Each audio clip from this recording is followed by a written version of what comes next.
हमारे मुख्य वक्ता श्री फैज़ खान साहब जो पहली बार हमारे बीच आए हैं कि वे कृपया मंच पर आकर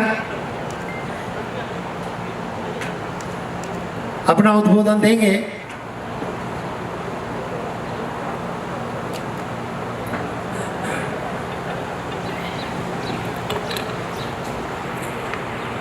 दोनों हाथ ऊपर उठाकर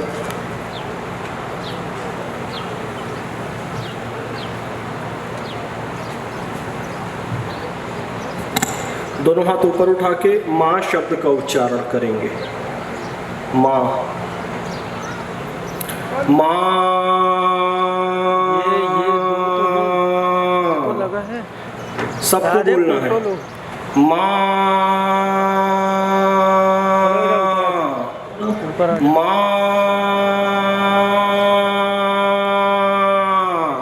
ऊंची आवाज में एक बार माँ।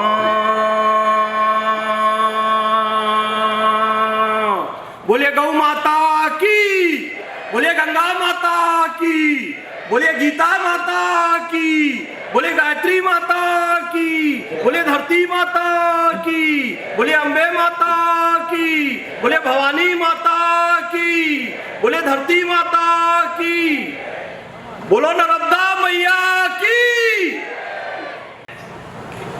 खुदा दिखाई नहीं देता, क्योंकि देखो मैं मुस्लिम परिवार से हूं और इस्लाम में तो विशेष तौर से यह है कि खुदा का कोई रंग रूप नहीं है। यहां का माहौल देखकर दीदी स्पष्ट कह सकता हूं कि कौन कहता है खुदा दिखाई नहीं देता, कौन कहता है खुदा दिखाई नहीं देता।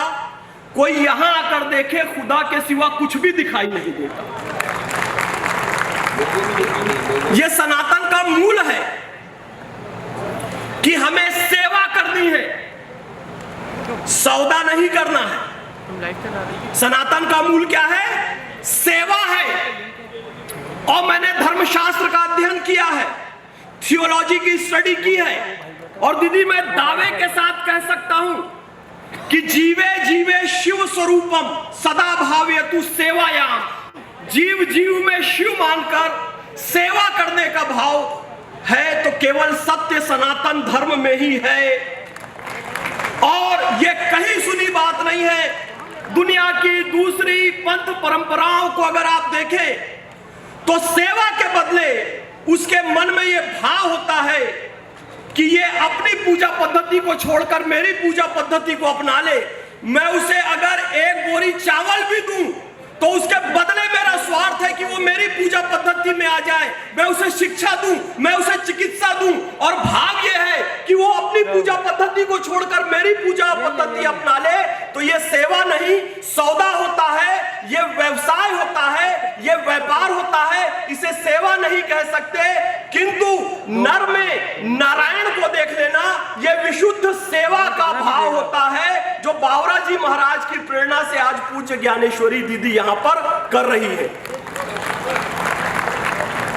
और इसमें कोई शंका नहीं है कि भगवान प्रभु हमारे कर्मों को नहीं, हमारे कर्म के पीछे की नियत को देखता है, मोटिव क्या है उसको देखता है। और हमें संसार का कोई व्यक्ति देखे अथवा ना देखे, क्योंकि मैं देख रहा हूं कि बहुत सारे सेवाभावी लोग यहां लगे हुए। मैं केवल नीचे जो बैठे ना उनको कहना चाहूंगा, केवल व्यवस्था के तहत मैं मंच पर हूं, लेकिन आप सब जो सेवा का कार्य कर रहे हैं उससे बहुत मैं छोटा हूं। नहीं भी हुई होगी ना तो चंदन मुख्य वक्ता बना दिया इसलिए मंच पर हूं, क्योंकि 2 घंटा भाषण देने वाले मुख से कहीं श्रेष्ठ है 2 मिनट सेवा करने वाले हाथ। डॉक्टर गुमास्ता साहब मैं कितना भाषण दे लूं, कितना प्रवचन दे लूं, लेकिन आप जो सर्जरी करेंगे उसके सामने मेरे भाषण की कोई हैसियत नहीं हो सकती। जो मेरी बहन आज नर्स के रूप में किसी का मलमूत्र साफ कर रही है, किसी का थूक साफ कर रही है, किसी का कफ साफ कर रही है, किसी का इलाज कर रही है, वो कहीं श्रेष्ठ है मुझसे, वो कहीं श्रेष्ठ है हम भाषण देने वाले लोगों से। छोटे बच्चे का मलमूत्र कोई भी साफ कर लेता है, दुलार आता है, लाड़ आता है। हमारी गोद में भी मल त्याग कर दिया तो कुछ नहीं होता है। वही बच्चा दूसरे रूप में बुजुर्ग बनकर आता है, पीड़ित बनकर आता है, बीमार बनकर आता है, अज्ञानी बनकर आता है, तो हम सब मुंह में कपड़ा लगाकर वहां से भाग जाते हैं, भले हमारे सगे दादाजी क्यों ना हो, हमारी सगी नानी जी क्यों ना हो। ये समाज का सत्य है और समाज के इस सत्य को आपको स्वीकारना होगा कि जब आप उन्हें छोड़ देते हैं तो इस विराट हॉस्पिस में उनकी सेवा और देखभाल होती है, उनकी सेवा होती है, निस्वार्थ भाव से होती है और आप अनमोल नगीना छोड़ते हैं। मैं फिर कह रहा हूं, जो घर के बाहर एक बूढ़ा बुजुर्ग बैठा हुआ है ना, जिसकी बात अब कोई नहीं सुनता, मालिक वही है अभी भी उस हवेली का, लेकिन उसकी बात कोई सुनता नहीं है, उससे कोई बात करता नहीं है। आप एक ऐसे बुजुर्ग के पास चले जाएं जिससे 1 साल से कोई खाना उसको मिल रहा है लेकिन कोई उसकी सुन नहीं रहा है, आप केवल उसके पास चले जाएं, दीदी मां आप तो सेवा भावी हैं, मैं बाकी लोगों को कहता हूं कि आप केवल उनके पैर दबा दें, उनके दिल से इतनी दुआ निकलेगी, आपको कोई अलग से प्रार्थना करने की आवश्यकता नहीं पड़ेगी, उनके सारे पुण्य कर्म आपको मिल जाएंगे, केवल पैर दबाने का इतना प्रभाव पड़ेगा कि उनके सारे पुण्य कर्म आपके खाते में आ जाएंगे। सोचिए जब यहां आप उनकी सेवा करते हैं तो आपको कितना पुण्य मिलता होगा। और कोई देखे ना देखे, बहुत लोगों, दीदी अभी मैं और भी हॉस्पिटल्स में गया था, जब यहां पर आया तो मैंने देखा कि बहुत सारे लोग, बहुत सारी संस्था के लोग सेवा भाव में लगे हुए हैं। मैंने वहां पर भी एक बात कही, कोई भौतिक जगत का मनुष्य आपको देखे या ना देखे इससे कोई अर्थ नहीं है, क्योंकि आप एक डब्बे में घी लीजिए और उसमें कंकड़ डालिए और उसको अच्छे से मिला लीजिए। एक डब्बे में क्या लेना है, घी लेना है और कुछ कंकड़ पत्थर उसमें डालना है और उसको अच्छे से हिला लेना है, दोनों मिक्स हो जाए, फिर उसको पानी में डालना है। जब आप उसको पानी में डालेंगे तो कंकड़ पत्थर क्या होगा, डूब जाएगा और घी तैरने लगेगा। ये प्रकृति है, आप शुभ कर्म करेंगे तो घी तैरेगा, आप तरेंगे, आपको उसका सकारात्मक फल मिलेगा। आप शुभ कर्म नहीं करेंगे, नकारात्मक कर्म करेंगे तो कंकड़ पत्थर की तरह डूब जाएगा। इसके लिए किसी को देखने या नहीं देखने की आवश्यकता नहीं पड़ती है। कर्म सिद्धांत के तहत आपको शुभ का फल शुभ मिलना ही है, इसे कोई नहीं रोक सकता। यही सनातन का मूल है। हमारे भारतवर्ष में तो ऐसे ऐसे संत हुए, स्वामी विवेकानंद की तरह उन्होंने कह दिया अज्ञानी देवो भवः, रोगी देवो भवः, कि जो रोगी है वही मेरा देवता है, जो अज्ञानी है वही मेरा देवता है। जब तक उसको ठीक नहीं कर लूंगा, जब तक उसको सुधार नहीं लूंगा, तब तक मैं चैन से बैठने वाला नहीं हूं।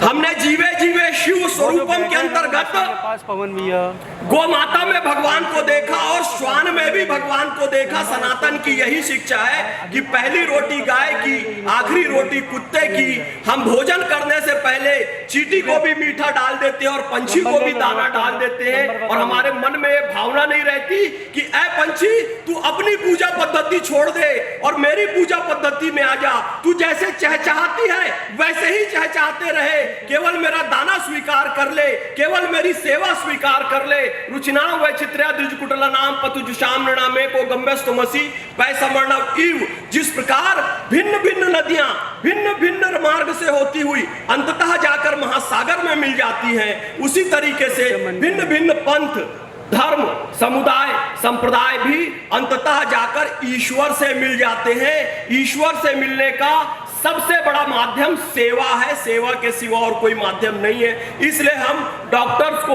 अपने संतों को सीधा भगवान का रूप कहते हैं। ये दुनिया में और कोई धर्म पंथ परंपरा नहीं कहती है, उस पर आपत्ति भी होती है।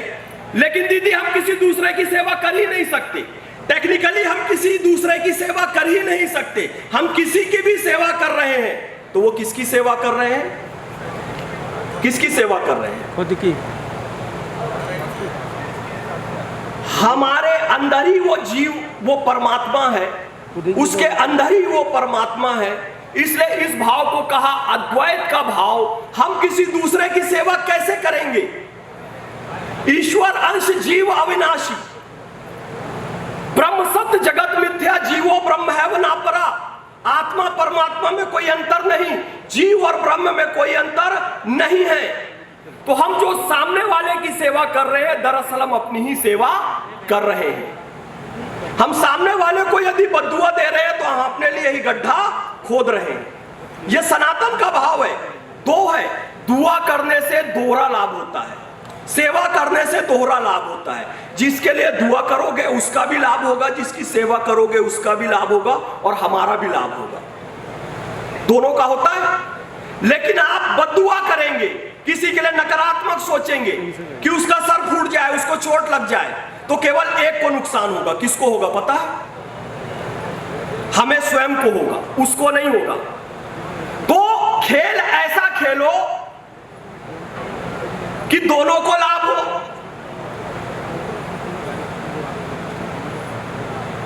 कि जीत गई तो पिया मेरे हारी पी के संग, खुसरो बाजी प्रेम की मैं तो खेलूं पी के संग। कि मैं तो प्रेम का खेल अपने पिया के संग खेलूंगी, क्योंकि जीत गई तो मैं पिया की हो जाऊंगी और हार गई तो पिया मेरे हो जाएंगे। तो दोनों तरफ से लाभ ही लाभ है। इसलिए दुआ करो, इसलिए सेवा करो और निस्वार्थ भाव से करो। यही सनातन धर्म का संदेश है। गोस्वामी तुलसीदास जी ने एक बात कही, वो पंक्ति मुझे आपके लिए समीचीन प्रतीत होती है। संत हृदय नवनीत समाना, कहा कबिन परि कहीं न जाना। निज परिताप द्रवई नवनीता, पर दुख द्रवही संत सुपुनीता।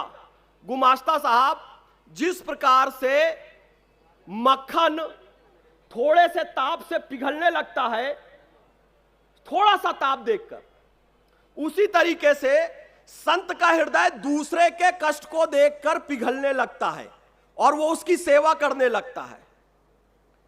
तो दीदी मां हमारी ऐसी ही संत हैं। इसलिए भगवान ने शबरी को जब नवधा भक्ति, ये हमारी शबरी माता है, इनके लिए ताली बजाओ, इनके लिए प्रणाम करो।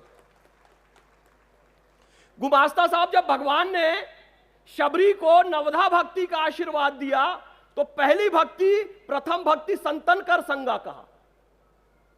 क्यों? क्योंकि संत ही भगवान से मिलाएगा।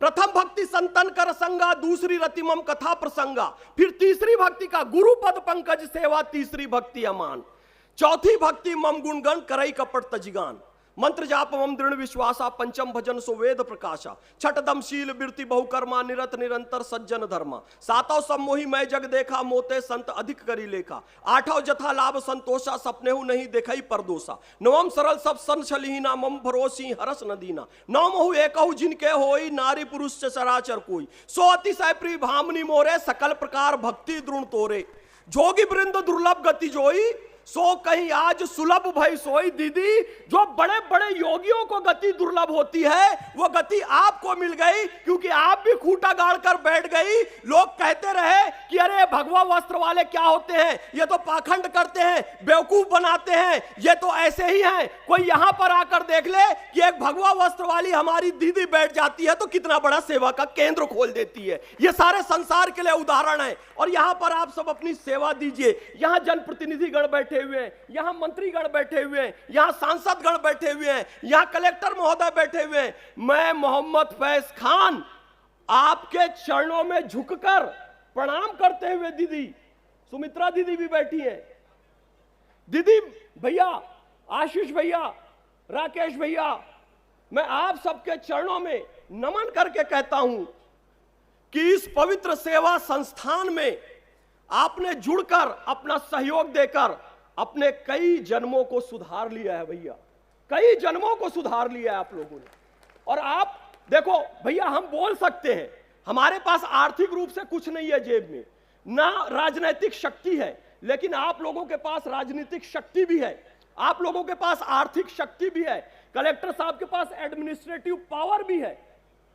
यदि हम इन सब का प्रयोग सकारात्मक रूप से ऐसे सृजनात्मक स्थानों को स्थापित करने में और इसके विकास में अपना योगदान देते हैं तो हमारी नहीं, हमारी कई पीढ़ियां संवर जाती हैं। मैं क्षमा चाहूंगा, नहीं तो राजस्थान में मैंने देखा एक लड़की पीएससी टॉप करती है, एसडीएम बनती है, अगले ही दिन 60,000 रुपए की रिश्वत लेकर अपना कैरियर खत्म कर देती है। जबकि होना तो यह चाहिए, मैं एसडीएम बनूं, कलेक्टर बनूं, मंत्री बनूं, सांसद बनूं, कमिश्नर बनूं, मैं ये डिसाइड कर लूं, कुछ भी बनूं, अपना 10% सेवा में लगाऊंगा, गो सेवा में लगाऊंगा, मानव सेवा में लगाऊंगा। इस बात से ही इस संसार का कल्याण हो सकता है। मैं आप सबसे भी प्रार्थना करता हूं, जब जहां दीदी मां को और इस संस्थान को आवश्यकता पड़े, आप आगे आए, अपने लिए नहीं, अपने वंशजों के लिए, अपने लिए नहीं, अपने पूर्वजों के लिए।